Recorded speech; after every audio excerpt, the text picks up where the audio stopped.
तो आज के बाद सीरीज़ रहेगी रिगार्डिंग रीऑर्गेनाइजेशन एक्ट ऑफ 2019। अब इसमें बहुत सारे क्वेश्चंस आए हैं, चाहे आप सिविल सर्विस की बात करते हो या मतलब स्टेट पीएससी की मैं बात कर रहा हूँ, या तो मैं आप जितने भी यहाँ लोकल एग्जाम्स में उसमें भी क्वेश्चंस बहुत सारे आए हैं और आते भी हैं हर बार। ये किसी न किसी जो भी कोई आपकी पोस्ट निकलते हैं उसमें ये वाला सेक्शन जो है ये बहुत ही इंपॉर्टेंट है और होता भी है। और because this is the only part, एक तो ये है, second is we have Panchayati Raj act जो है जम्मू एंड कश्मीर का। These two topics are very important. ये तो पॉलिटी का सेक्शन आपको इतना ही है क्योंकि 2019 से पहले हमें यहाँ पर अपना कॉन्स्टिट्यूशन हुआ करता था, लेकिन वो सब जो है वो कैंसिल हुआ। उसके बाद हमें सिर्फ दो ही चीज़ें हैं, एक तो पंचायती राज एक्ट रहा और सेकेंड जो अपना यहाँ का जम्मू एंड कश्मीर का है, second we have reorganisation act 2019।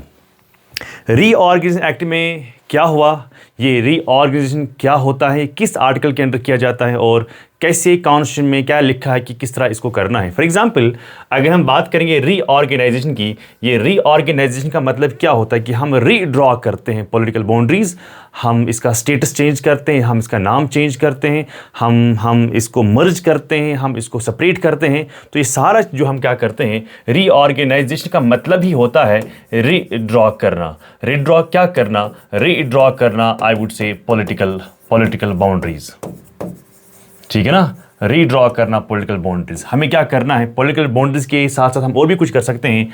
हम नेम जो है ना, नेम ऑफ द स्टेट जो है वो हम चेंज कर सकते हैं। हम बाइफरकेट कर सकते हैं, बाइफरकेट करो या आप मर्ज कर सकते हो, है ना। तो बहुत सारी चीज़ें आप कर सकते हो रीऑर्गेनाइजेशन में। आप नाम चेंज करते हो, आप स्टेटस जो है ना वो आप क्या करते हो, वो आप चेंज करते हो जब भी आप रीड्रॉ करते हो, जब भी आप रीऑर्गेनाइजेशन करते हो। सिमिलरली हमने जम्मू एंड कश्मीर को भी रीऑर्गेनाइज किया और कब किया, 2019 में। आपको मालूम है कि सब आप लोग जानते हो कि हमने इसको क्या किया, हमने स्टेट से इसको क्या किया, हमने स्टेट से इसको क्या किया, हमने स्टेट से इसको बाइफरकेट किया और दो यूटीज़ हमने बनाई। क्या क्या वो तो आपको मालूम ही है। एक तो जम्मू एंड कश्मीर पहले स्टेट थी, अब यही जम्मू एंड कश्मीर बन गई यूटी। क्यों बन गई, इसका कुछ रीज़न है। और second is what we call as Ladakh. अब हम बात करेंगे बाइफरकेशन के बारे में, लेकिन हमें ये समझना है कि अगर आपने बाइफरकेट किया, आपने मर्ज किया, आपने नाम चेंज किया, आपने स्टेट्स को क्या किया, तब्दील किया, या आपने रीड्रॉ किया अपने पॉलिटिकल बाउंड्रीज, लेकिन हमें ये भी समझना है कि जो भी हम यहाँ पर करते हैं इसका हिस्ट्री अगर हम देखते हैं, हिस्टोरिकल बैकग्राउंड अगर हम देखते हैं, सो हिस्ट्री अगर हम बात करेंगे तो हिस्ट्री में, यानी हिस्ट्री आई वोंट से कि हिस्ट्री मतलब कि आप एंशिएंट हिस्ट्री में जाते हो। आई वुड से कि आफ्टर इंडिपेंडेंस 1947 के बाद इंडिपेंडेंस होगी, जिसमें बहुत सारी यहाँ पर प्रिंसली स्टेट्स हुआ करती थी, जो बहुत सारी ये स्टेट जो है ना वो मर्ज हो गए विद इंडिया, और कुछ ऐसी प्रिंसली स्टेट्स थी जो मर्ज हुए what we call as present day जो आज पाकिस्तान है उसके साथ मर्ज हो गई। लेकिन हमें बात करनी यहाँ जम्मू एंड कश्मीर, जब 1947 के बाद क्या हुआ कि बहुत सारे स्टेट्स ने, पर्टिकुलरली साउथ इंडियन स्टेट जो हैं, उन्होंने डिमांड की कि हमें रीऑर्गेनाइज करो, स्टेट्स को रीऑर्गेनाइज करो, but on the base of what is the criteria. उन्हें डिमांड की लिंग्विस्टिक के बेस पर हमें क्या करें, हमें रीऑर्गेनाइज करें। तो हम ये कह सकते हैं, तो डिमांड राइज हुई, कहाँ पर राइज हुई, पर्टिकुलर इन सदर्न स्टेट जो हैं वहाँ पर क्या हुआ, वहाँ पर उन्होंने डिमांड किया कि हमें क्या करें, हमें रीऑर्गेनाइज करें। रीऑर्गेनाइज अगर करना ही है सदर्न स्टेट्स में, मगर किस बेसिस पर हमें रीऑर्गेनाइज करना होगा, that is the base called what, linguistic. That is the base called what, linguistic. So linguistic के बेसिस पर हमें क्या करना होगा, हमें स्टेट्स को क्या करना होगा, बनाना होगा या रीऑर्गेनाइज करना होगा। और ये सबसे ज़्यादा डिमांड या स्टार्ट हुई डिमांड ये हुई फ्रॉम द सदर्न स्टेट्स और southern part of the India जो है वही हुआ। इस बेस पर क्या हुआ, जो गवर्नमेंट ऑफ इंडिया जो है उन्होंने क्या किया 1948 में, यानी 1947 में आज़ादी हुई, 1948 में क्या हुआ, 1948 में गवर्नमेंट ऑफ इंडिया ने क्या किया, एक कमीशन बनाया, दैट्स कॉल्ड दर कमीशन, जिसका चेयरमैन जो है वो था एस.के. धर, क्योंकि उसी के नाम पे ही इसका नाम रखा। और अब इसने क्या किया, 1948 में ये कमीशन बनाया गया था। इस कमीशन ने क्या किया, इसने कहा कि नहीं, हमें क्या करना चाहिए, हमें रीऑर्गेनाइज करना चाहिए, but not on the base of linguistic जो उन्होंने डिमांड किया, बल्कि इसने क्या किया, इस कमेटी ने क्या किया, इसने आई वुड से रिजेक्ट किया इसने रिजेक्ट किया। क्या चीज़ रिजेक्ट किया? इसने एक रिजेक्ट किया क्या कि हम स्टेट्स को नहीं बना सकते ऑन लिंग्विस्टिक बेसिस पर, बल्कि हमें क्या करना है, हमें क्या करना है, लिंग्विस्ट बेस पर हमें रिऑर्गेनाइज नहीं करना है, बल्कि हमें करना होगा that is on the base of what we call as administrative convenience जो है उसके बेस पर हमें क्या करना होगा, उसके बेस पर हमें रीऑर्गेनाइज करना होगा स्टेट्स को। लेकिन जो ही इसका स्टेटमेंट बाहर आता है 1948 में, तो बहुत सारी रिजेंटमेंट होती है जिसमें लोग इनकार करते हैं, प्रोटेस्ट करते हैं, बाहर निकलते हैं और लोग कहते हैं कि नहीं, हमें रीऑर्गेनाइज करो, लेकिन करो हमें on the basis of linguistic basis. तो उसके बेसिस पर क्या हुआ, जब रिजेंटमेंट हुआ है ना, जब रिजेंटमेंट हुआ फ्रॉम द पीपल के साइड से, अगर हम देखते हैं तो इस रिजेंटमेंट की वजह से क्या हुआ, याद रखना इस बात को, रिजेंटमेंट की वजह से क्या हुआ, गवर्नमेंट पर प्रेशर पड़ा by the people came out from the houses, people came on the streets, उन्होंने बहुत हल्ला किया, बहुत प्रोटेस्ट किया, बोला कि हमें ये सब नहीं चाहिए, हमें चाहिए that is on the base of linguistic. So अब क्या हुआ, अब जब रिजेंटमेंट हुआ, इस रिजेंटमेंट के बेसिस पर एक नई कमीशन बनाई गई, नई कमेटी बनाई गई, that is called JVP committee. याद रखना, JVP कमेटी, जिसमें जवाहरलाल नेहरू था, V पटेल था एंड पताबी सिद्धरामैया जो है वो थे। So it is not Potti Sriramulu, it is Pattabhi, हाँ, सिद्धरामैया, पताबी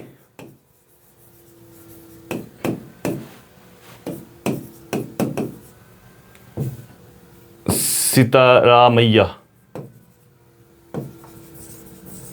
ये है third person, that is V Patel and first one is Jawaharlal Nehru. इस कमेटी का कोई भी चेयरमैन नहीं था, इसका कोई भी कॉन्वीनर भी नहीं था, कोई भी हेड नहीं था, बल्कि इस कमेटी ने भी क्या किया, इसने भी जब रिपोर्ट किया, ये बनाई गई थी, JVP कमेटी बनाई गई थी दिसंबर 1948 में, मगर इसने रिपोर्ट जो है, रिपोर्ट इसने सबमिट किया, इसने रिपोर्ट सबमिट किया इन 1949।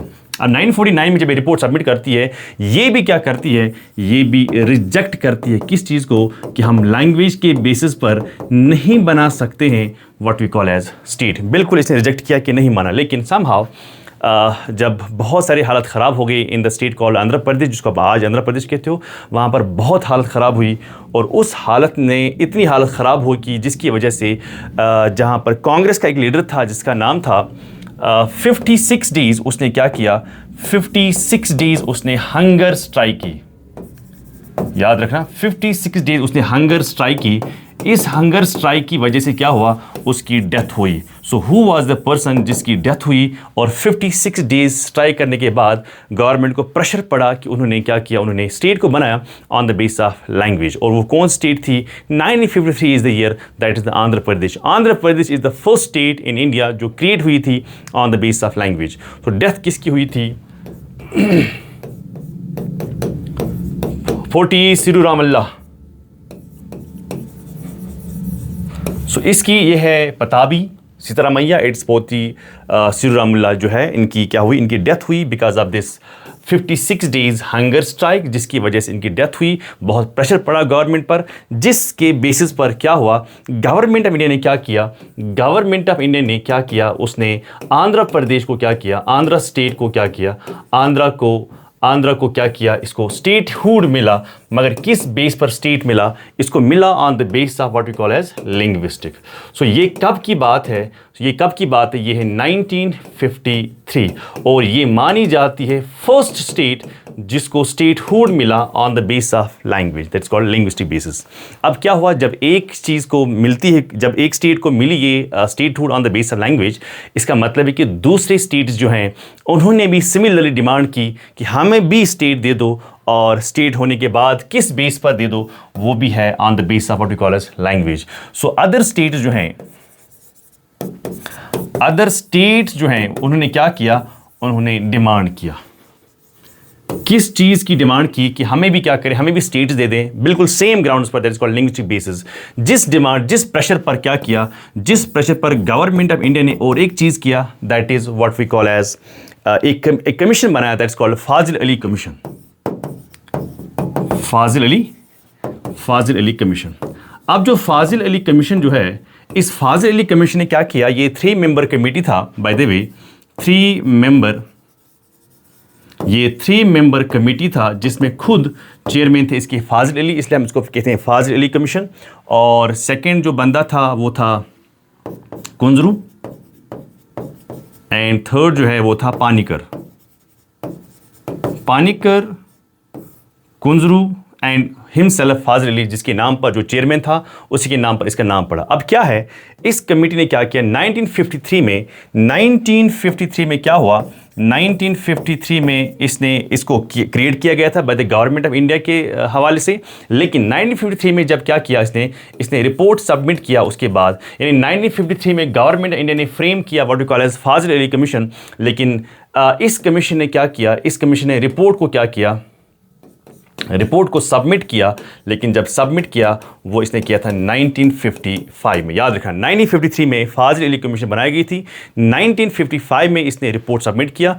उसके बाद इसका जो इम्प्लीमेंटेशन है वो है 1956। इसीलिए हम कहते हैं इसको रीऑर्गेनाइजेशन, रीऑर्गेनाइजेशन एक्ट जो है, एक्ट ऑफ व्हाट 1956। तो ये ना समझना कि जो 2019 में जो हमने रीऑर्गेनाइज किया जम्मू एंड कश्मीर को, it was the first reorganisation, no. So first reorganisation आप देखते हो कि वो बना 1956 में। लेकिन फाजिल अली कमीशन ने क्या किया, इसने माना, फाजिल अली कमीशन ने क्या किया, जो फाजिल अली कमीशन जो है इसने माना कि लैंग्वेज के बेस पर आप बनाएं, बिल्कुल बनाएं, 100% आप बनाएं लैंग्वेज के बेस पर। इसने कहा कि इसने एक्सेप्ट किया लैंग्वेज के बेसिस पर आप क्या करें, लैंग्वेज के बेस पर आप क्या करें, आप स्टेट को क्रिएट करें, बिल्कुल आप करें।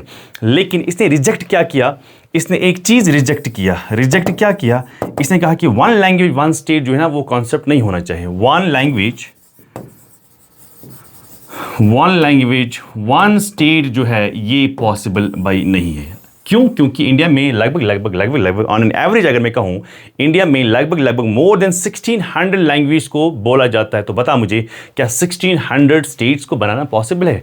एडमिनिस्ट्रेटिवली पॉसिबल है? किसी भी हिसाब से पॉसिबल है ना? तो ठीक है, ना तो फाइनेंशियली ठीक है, ना तो एडमिनिस्ट्रेटिव के हिसाब से ठीक है, ना तो किसी हिसाब से ठीक ही नहीं है। तो इसलिए इसने कहा कि ठीक है, अगर बहुत सारे लोग जो हैं एक ही लैंग्वेज बोलते हैं, इट्स ओके, आप बना सकते हो। लेकिन जब आप हर लैंग्वेज के बाद स्टेट बनाना लगोगे तो after every kilometre you have to change the state, yes और नो। सो इसलिए इसने रिजेक्ट किया 1 लैंग्वेज 1 स्टेट। हाँ, लैंग्वेज की बेस पर स्टेट बना सकते हो, लेकिन 1 लैंग्वेज 1 स्टेट जो है ऐसा पॉसिबल नहीं है, क्योंकि हर किलोमीटर के बाद दूसरी लैंग्वेज बोली जाती है, हर 5 किलोमीटर के बाद दूसरी लैंग्वेज, हर 20 किलोमीटर के बाद लैंग्वेज जो है वो दूसरी बोली। I am not talking about dialects change होते हैं आफ्टर 20 और 30 किलोमीटर्स। आई एम सेइंग अगर आप इंडिया में रहते हो ना, साउथ की तरफ जाते हो मोर पर्टिकुलरली, तो आपको आफ्टर एवरी 2-3 किलोमीटर्स में आपको देखेंगे कि नए लोग जो हैं वो नई भाषा बोलते हैं।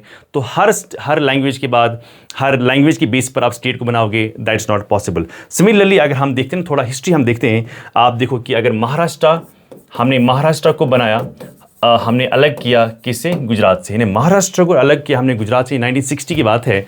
ये हम एग्जांपल दे सकते हैं कि पहले हमने क्या किया। बहुत सारी चीज़ें हमने की, हमने स्टेट्स को अलग किया, चाहे वो लैंग्वेज का बेस था, चाहे वो कोई और बेस था। महाराष्ट्र गुजरात को हमने अलग किया 1960 में लगभग, क्लियर। और उसके बाद बहुत सारी चेंज हमने किए, लाइक फॉर एग्जांपल पंजाब को हमने हरियाणा को अलग से किया। सो आपने क्या किया, आपने पंजाब को कहाँ से किया अलग, आपने हरियाणा से इसको अलग किया लगभग 1966 में। आपने बहुत सारी चीज़ें की, लाइक आपने उत्तराखंड को अलग किया फ्रॉम द यूपी। आपने क्या किया, what you call as Jammu and Kashmir को आपने क्या किया, जम्मू एंड कश्मीर को आपने बाइफरकेट किया, आपने उसको क्या बनाया, आपने इसको यूटी बनाया, है ना, जो हम पढ़ ही रहे हैं 2019 में। आपने 2014 में, by the way, not on the base of language but on other basis, that is 2014 में आपने क्या किया, आपने आंध्र प्रदेश को क्या किया, आपने इसको 2 हिस्सों में किया। एक तो आंध्र ही रखा, एक तो आपने तेलंगाना किया जब कांग्रेस की गवर्नमेंट थी। क्लियर यहाँ तक? अंडरस्टूड? नाउ चलते हैं आगे। अब क्या है कि जब भी आप ऐसा करते हो, जब भी आप स्टेट को क्या करते हो, उसका स्टेटस चेंज करते हो, रीड्रॉ करते हो, या कोई भी चीज़ आप करते हो, क्या इसके लिए कोई कॉन्स्टिट्यूशन में कोई प्रोविजन लिखा गया है कि या नहीं लिखा गया? It's answer is always yes. So यहाँ पर क्या है, एक कॉन्स्टिट्यूशनल प्रोसेस होता है, एक कॉन्स्टिट्यूशनल प्रोसेस है, जिस प्रोसेस के हिसाब से आप क्या कर सकते हो, आप ये सारे चेंजेस जो हैं वो कर सकते हो। वो क्या है, दैट्स अंडर आर्टिकल 3। लेकिन जब भी आप अंडर आर्टिकल 3 के अंडर कोई भी चेंज करते हो, इसके लिए आपको सबसे पहले एक काइंड ऑफ मेजॉरिटी को पास करना होगा पार्लियामेंट में। वो मेजॉरिटी है that's called simple what majority. अब सिंपल मेजॉरिटी होती क्या है, इसके अंडर क्या हम सिर्फ इतना ही काम करते हैं या और भी काम करते हैं? बहुत सारे काम हम इसके अंडर करते हैं, लेकिन हम फिलहाल के लिए यहाँ पर बात करते हैं स्टेट्स के मामले में कि जो हमारे पास स्टेट्स ऑलरेडी हैं उनमें चेंज करना is to be done through the constitutional process, that is by the one type of majority that is called simple majority। अभी simple majority होती क्या है? simple majority का मतलब होता है more than 50% of members present and voting। तो यहाँ पर लिखता हूँ more than 50% of members present and what?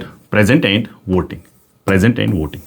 सो ये दो टर्म्स यहां पर, एक है more than 50% of members, so second is present and voting. For example मैं एज्यूम हम करेंगे, एज्यूम लेट्स एग्जांपल लोकसभा में हमें है फॉर एग्जांपल 545 मेंबर्स। मैं एज्यूम करता हूं, it's just an assumption, 545 members. लेकिन यहां पर क्या है, यहां पर आपको प्रेजेंट भी होना है और वोट भी करना है। अगर आप प्रेजेंट हो लेकिन वोट नहीं किया तो फिर आप एक्सक्लूड किया जाओगे। अगर आप आज नहीं आए हो यानी एब्सेंट हैं आप, तब भी आप क्या करोगे, आप भी एक्सक्लूड हो जाओगे। तो कौन कौन एक्सक्लूड होता है, याद रखना, एक्सक्लूड दो किस्म के लोग होते हैं। एक वो एक्सक्लूड होता है जो एब्सेंट है। एब्सेंट जितने भी होंगे उनको एक्सक्लूड करें आप, क्योंकि आपको प्रेजेंट होना है, साथ साथ में वोटिंग भी करनी है। सेकंड ये है कि आप प्रेजेंट हो लेकिन आपने वोट ही नहीं डाला, यानी डू नॉट वोट वाले, मगर वहां से क्या थे वहां से वो थे, बिल्कुल थे प्रेजेंट, आए थे लेकिन वोट नहीं डाला। तो इन दोनों को आप क्या करेंगे, इन दोनों को आप एक्सक्लूड करेंगे। फॉर एग्जांपल अगर लोकसभा में 545 मेंबर्स जो हैं वो हैं, say for example they are what we call as total strength is this. अब क्या है कि एब्सेंट कितने, say for example I would say for example अपनी कैलकुलेशन के हिसाब से मैं कहूँगा कि इतने लोग जो है ना वो है एब्सेंट। अगर आप इसको माइनस करते हैं तो कितने माइनस करके आएंगे, तो आप करें ज़रा। सो हाँ, ये होगा लगभग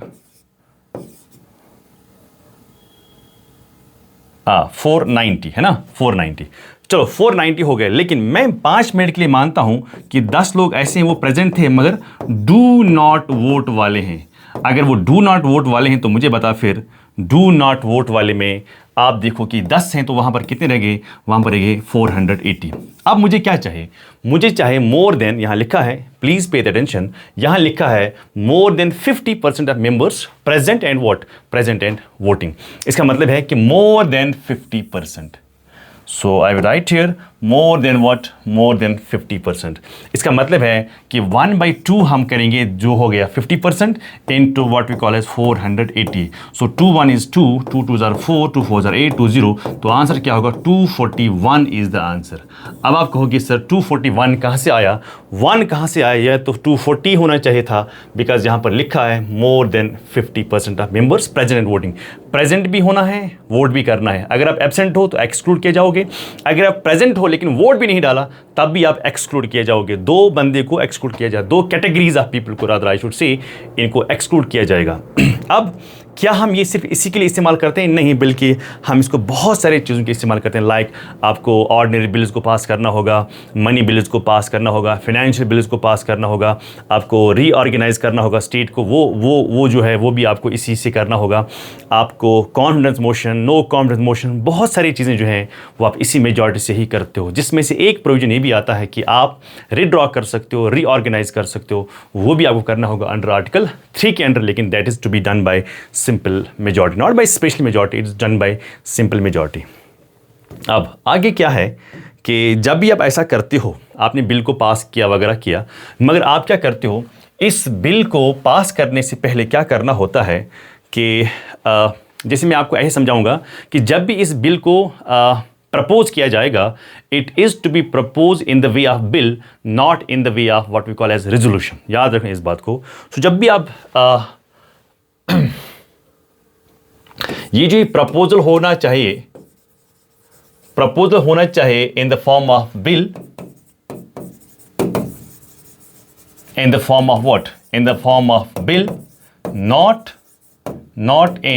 in what we call as resolution, not in resolution.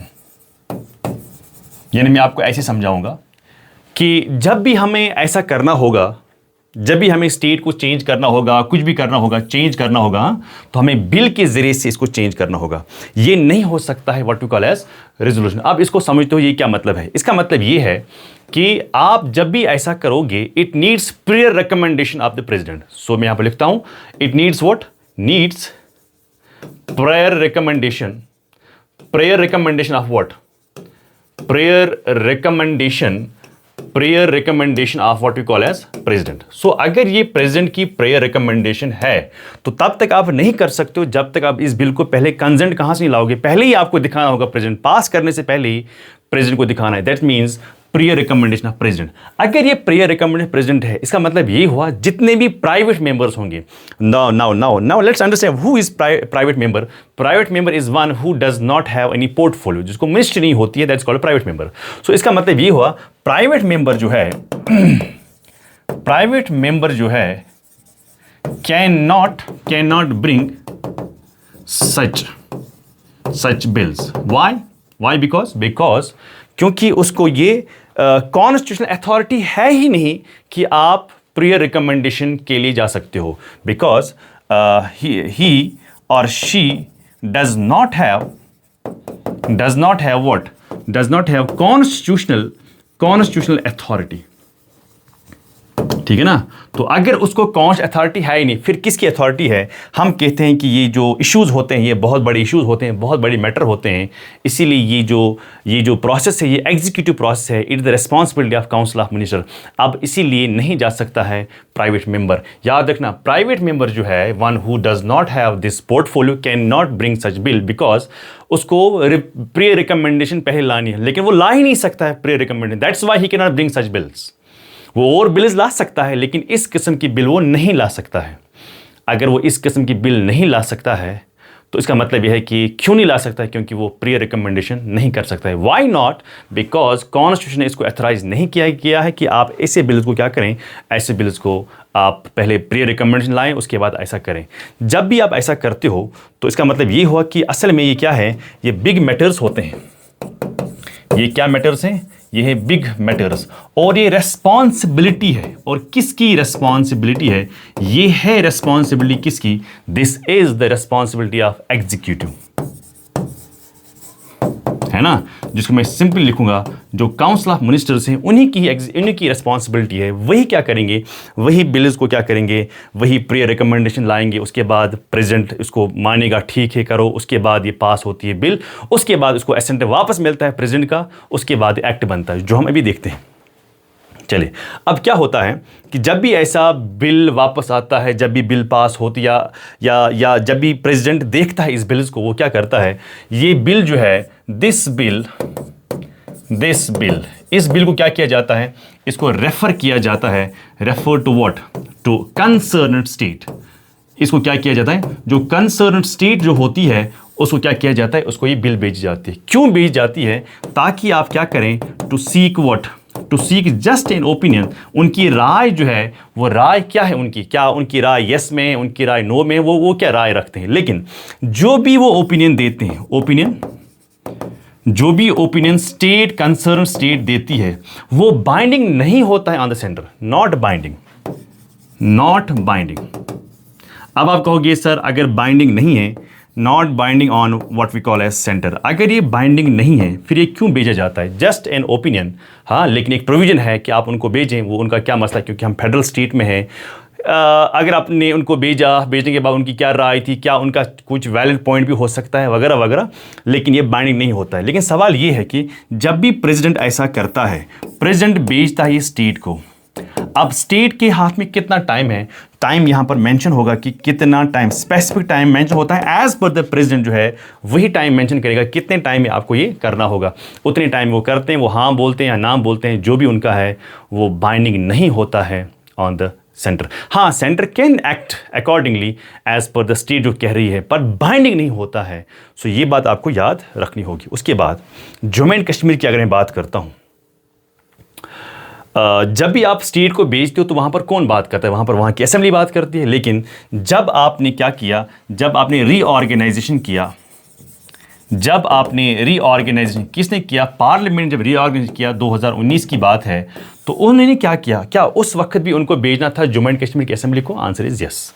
लेकिन आपको मालूम है कि 2019 में रीऑर्गेनाइजेशन होने से पहले ही यहाँ की असेंबली जो है वो क्या हुई थी, वो हुई थी डिसॉल्व। लेकिन आपको मालूम है कॉन्स्टिट्यूशन में अगेन प्रोविजन है कि जब भी आप बिल को भेजते हो किसी भी स्टेट के लिए, किसी भी स्टेट को जो कंसर्न स्टेट होगी जहां पर चेंज करना होगा और वहां के असेंबली को भेजना होगा, वहां के लेजिस्लेचर को भेजना होगा, लेकिन अगर वहां का लेजिस्लेचर डिसॉल्व है, वो काम नहीं करता है, तो उसका मतलब है उसके बदले में कौन काम करेगा? Again there is a provision, उसके बदले में पार्लियामेंट ही काम करेगा। अब आपने जम्मू एंड कश्मीर को बिल भेजनी थी, लेकिन जम्मू एंड कश्मीर में आपने पहले ही क्या किया था, आपने उसको डिसॉल्व किया था। अब यहाँ पर असेंबली है ही नहीं। जब स्टेट में असेंबली नहीं रहती है, फिर कॉन्स्टिट्यूशन में क्या प्रोविजन है? उस वक्त कॉन्स्टिट्यूशन प्रोविजन है कि पार्लियामेंट आप खुद से देखेगी, पार्लियामेंट अब खुद से। वही हुआ जम्मू एंड कश्मीर के साथ। क्या फिर वो डिसॉल्व होना चाहे था, क्या वो लीगल था, इलीगल था? ये डिबेट पार्लियामेंट में भी था, ये डिबेट पार्लियामेंट से बाहर भी था, ये हर चैनल पर डिबेट होता है, गलियों में डिबेट होता है। उधर मैं नहीं जाऊंगा, बल्कि मैं ये कहूँगा कि जब भी डिसॉल्व हो, इनको भेजना पड़ता है, लोग भेजना पड़ता है स्टेट की असेंबली को, लेकिन जब स्टेट लेजिस्लेचर नहीं होता है, डिसॉल्व होता है assembly, then they do it by their own. By their own का मतलब है अगर डिसॉल्व है स्टेट, देन पार्लियामेंट जो है, पार्लियामेंट क्या करेगी? पार्लियामेंट जो है ना will take what, will take decision on the behalf of what, on the behalf of state assembly. State की असेंबली की बेस पर ये खुद डिसीजन लेती है, जो हुआ जम्मू एंड कश्मीर के साथ। अब क्या हुआ, अब हम आगे चलते हैं। अब क्या हुआ कि जो ही रीऑर्गेनाइजेशन हुआ, जो ही रीऑर्गेनाइजेशन एक्ट हुआ, उसके बाद क्या हुआ, या एक्ट क्या हुआ था, एक्ट तो बाद में हुआ था। जो ही आपने बिल लाई, आपने बिल को क्या किया, आपने बिल को इंट्रोड्यूस किया। बिल को क्या किया? बिल को इंट्रोड्यूस किया। जब बिल को आपने इंट्रोड्यूस किया तो कब किया? आपने सबसे पहले इसको राज्यसभा में क्या किया? राज्यसभा में इंट्रोड्यूस किया। कब किया? दैट्स वाई आपने ये भी देखा होगा 5 अगस्त जो है, 5 अगस्त को आपने राज्यसभा में बिल इंट्रोड्यूस किया। किसने किया? होम मिनिस्टर जो है, होम मिनिस्टर जो है, उन्होंने ही क्या किया? उन्हीं ने इस बिल को यहाँ पर रखा। जब यहाँ पर रखा तो क्या किया? किसने किया? उसका नाम क्या है? अमित शाह जो है, अमित शाह जो है, उन्होंने क्या किया? क्योंकि he is a home minister, he was home minister at the time and he is right now actually. 5 अगस्त को उसने इन्हें किया। फिर लोकसभा में उनकी ऑन द सेम डे, जिस दिन उन्होंने यहाँ पर लाया ना, उसी दिन ये पास हुई राज्यसभा में। फिर नेक्स्ट डे क्या हुआ? लोकसभा में क्या हुआ? 6 अगस्त को क्या हुआ? 6 अगस्त को ये पास हो गई। फिर क्या होता है? 9 अगस्त को, 9 अगस्त को क्या मिलता है इसको? प्रेसिडेंट से क्या मिलता है? एसेंट मिलता है। The moment it gets assent from the president, it becomes what we call as act. और ये कब था? साल 2019 था, इसलिए 2019 एक्ट ही इसको कहते हैं भाई। ओके, सो अब 9 अगस्त के बाद क्या होता है? उसके बाद इसका जो इन्फोर्समेंट होता है, यानी जो इसका एनफोर्समेंट जो है, यानी आई वुड से जब इसका लागू हो गया स्टार्ट, वो हुआ था 31 अक्टूबर। क्यों? क्योंकि वी पटेल, वल्लभ भाई पटेल का जो क्या था, इस दिन उसका बर्थ एनिवर्सरी है, तो उन्होंने इसी दिन का वेट किया और उसी दिन से क्या किया? इसको इम्प्लीमेंट किया। क्लियर? उसके बाद हम क्या देखते हैं कि जब ऐसा हुआ तो उन्होंने बनाया एक्ट। इस एक्ट में कितने पार्ट्स हैं, कितने शेड्यूल्स हैं, कितने सेंट्रल लॉज एप्लीकेबल हो गए for the UT of Jammu and Kashmir, और कितने स्टेट लॉज को रिपील किया गया है। अगर मैं देखूं इसके पार्ट्स, इस एक्ट के पार्ट जो हैं वो है अराउंड 14। अगर मैं शेड्यूल्स को देखूं वो है अराउंड 5, है ना। अगर मैं देखूं सेंट्रल लॉज कितने यहाँ पर एप्लीकेबल हुए, that's around what we call as 106। Clear हुआ? देन अगर मैं देखूं स्टेट लॉज जो हैं वो कितने रिपील हुए, हाँ, दैट इज हाउ मच? 153। तो ये बात आपको याद रखनी होगी। क्लियर हुआ? अंडरस्टैंड? बाकी जो हैं आपको इसके अलावा क्या पढ़ना है? लाइक अगर मैं देखूं कि इन्होंने जम्मू एंड कश्मीर को क्यों ऐसा किया, इन्होंने जम्मू एंड कश्मीर को अलग क्यों किया, यानी JNK को क्यों अलग किया और लद्दाख को जो है उन्होंने क्यों अलग किया? जम्मू एंड कश्मीर में थी इंटरनल प्रॉब्लम्स, है ना। इस प्रॉब्लम की वजह से इन्होंने कहा कि हमें इसको क्या करना होगा, सुधारना होगा, यहाँ पे हालात ठीक करने होंगे जिसकी वजह से उन्होंने ऐसा किया। सो लद्दाख का क्या था, वो उनकी क्या थी, लॉन्ग लास्टिंग डिमांड थी। वो पहले से ही क्या कर रहे थे, वो पहले से ही डिमांड करते थे कि हमें कश्मीर से अलग करो। That's why on this basis, on this demand it was separated from the Jammu and Kashmir. और जम्मू एंड कश्मीर को क्यों अलग किया, because it had it's internal problems. अब हमें इसके बाद पढ़ने हैं आर्टिकल्स। जो आर्टिकल्स जो हैं वो हम पढ़ेंगे नेक्स्ट वीडियो में। टिल देन आप इसको अच्छे से देखें, क्या होता है, क्यों इसको प्रे रिकमेंडेशन चाहिए, क्यों प्राइवेट मेंबर नहीं ला सकता है, क्या उसको कौन अथॉरिटी मिलती है क्या करने के लिए। ये सब जो है, ये सब मैंने आपको सामने रखा, डिस्कस किया, एक्सप्लेन किया। और ये क्यों बिल के फॉर्म में है, ये क्यों नहीं रेजोल्यूशन के फॉर्म में, ये सब मैंने डिस्कस किया। आप तब तक इस वीडियो को अच्छे से देखें। नेक्स्ट वीडियो जो है वो आएगा आर्टिकल्स पर, हम आर्टिकल्स को 1 by 1 देखेंगे। Thank you very much.